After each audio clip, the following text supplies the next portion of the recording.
Hello everyone and welcome back to another edition of Monday Night Raw.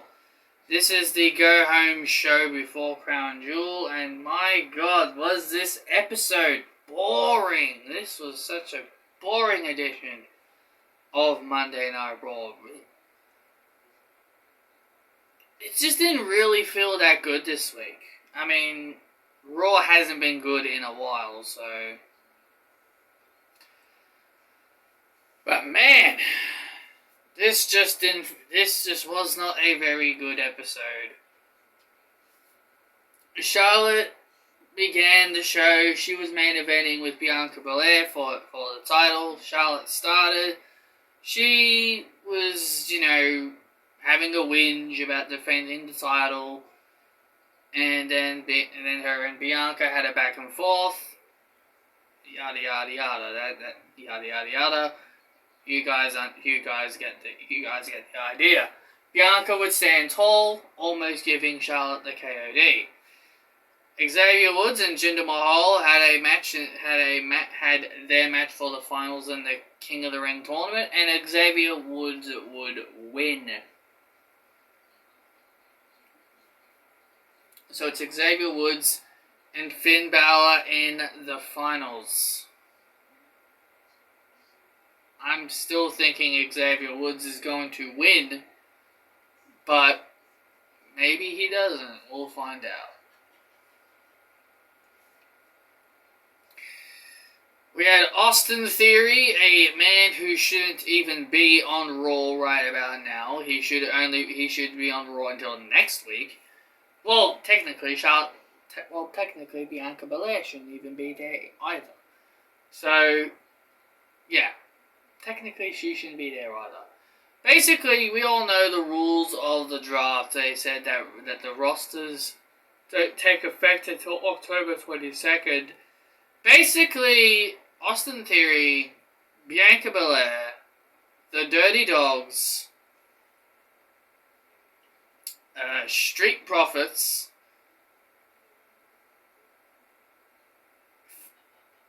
hell, even Finn Balor, should not have all been on Raw this week. They should have all been there until next week. But we all know WWE. They like to just break the rules. Because why set up rules if you're not even going to follow them? So Austin Theory would beat Jeff Hardy. Hello, Summer. Again.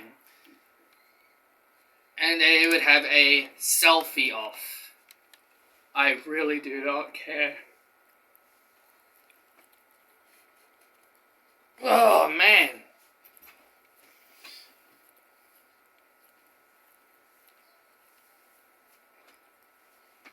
And then we had Big E and Drew McIntyre for a third week in a row in tag team action. Oh, can they coexist? Can they coexist? This is like the third straight week in a row. Oh man, this is like the third straight week in a row that we've gotten these two in a tag team match. On draft night, it was against the Dirty Dogs. Last week, it was the Usos, and once again with the Dirty Dogs again this week. My God, we get it. They can't get along. This was absolutely ridiculous. That the amount of that these two, their entire storyline has been about them. Can they get along? This is why WWE can't really do. Well, they can do them. They just don't try hard enough. This is why you can't really pull off a face versus face storyline, or even a heel versus heel storyline. Because when you got two wrestlers on the same side, then all of a sudden you're like, oh, well, let's just put them up against two heels. Like with Sasha Banks and Bianca Belair. Sasha and Bianca were both faces, and then Sasha Banks ended up becoming a heel because her and Bianca couldn't get along. It's just absolutely stupid. It's just so darn annoying. It's so darn annoying. It's so stupid. I'm just sick of these oh, can they coexist storylines. It's just ridiculous and it's ridiculous. It's stupid. It's just not good. Big E and Drew McIntyre would beat the Dirty Dogs. Yay! Who cares? Then we have Mansoor taking on Cedric Alexander. A bit of a waste of a time match. Not even really anything interesting. Mansoor would win, and Ali and Mansoor would both cut promos. So we both have a promo against each other. And yeah, it is what it is. Couldn't care less. Goldberg and Bobby Lashley exchanged words. I couldn't care less. This is one of the matches I'm not even interested in. But this match has more build behind it than Drew McIntyre and Big E. We had RK Bro taking on the Street Profits in tag team action. What did you think happened? Did you think we're going to get a clean win? Absolutely not. We had AJ Styles and Omos come out, causing a DQ, and Styles and Omos beat up the Street Profits and RK Bro. Because Styles and Omos just will not leave the tag team division alone. Man, they've got so many teams, and that is all they choose to do. I'm getting very sick of seeing Omos and Styles in the tag team division. I'm also getting sick of RK Bro. I'm hoping RK Bro ends, because I'm getting very, very tired of it. Never liked it from the beginning, never will.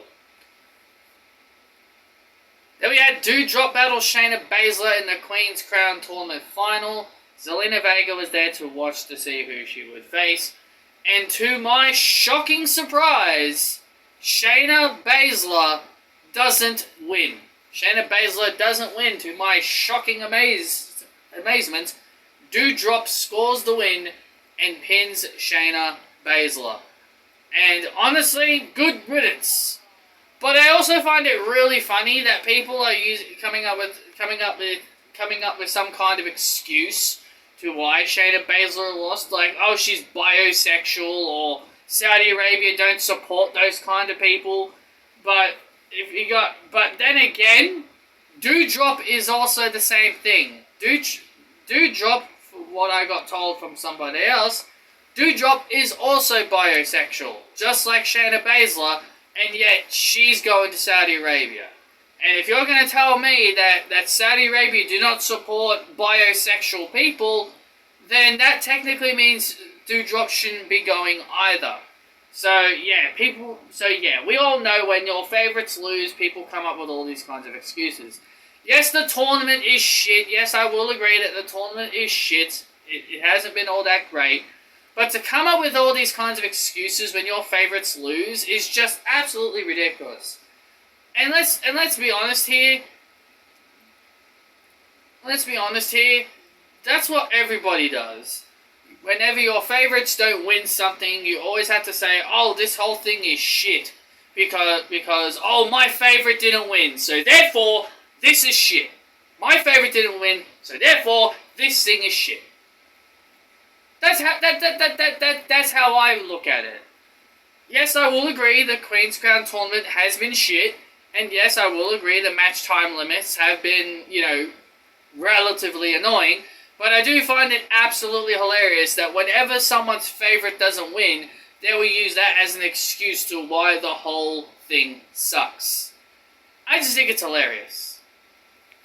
Finn Balor would make quick work of Mace. Nice way to make Mace look before he goes over to SmackDown. But Finn Balor and Xavier Woods have a little bit of back and forth. And then our main event was Charlotte and Bianca Belair. This match was absolutely fantastic. This match was great. I really did enjoy this.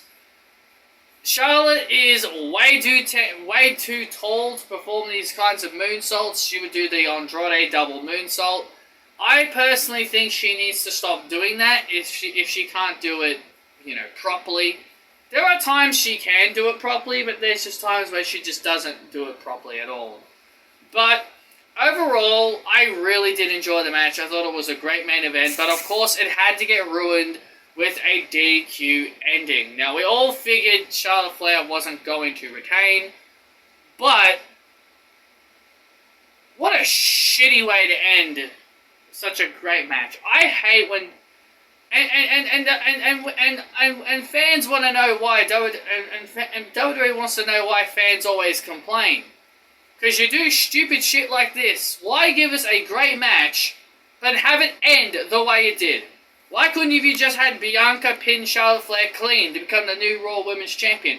Or you just have Charlotte win clean after a great match? It's not that difficult. I'm so sick of these DQ endings during great matches.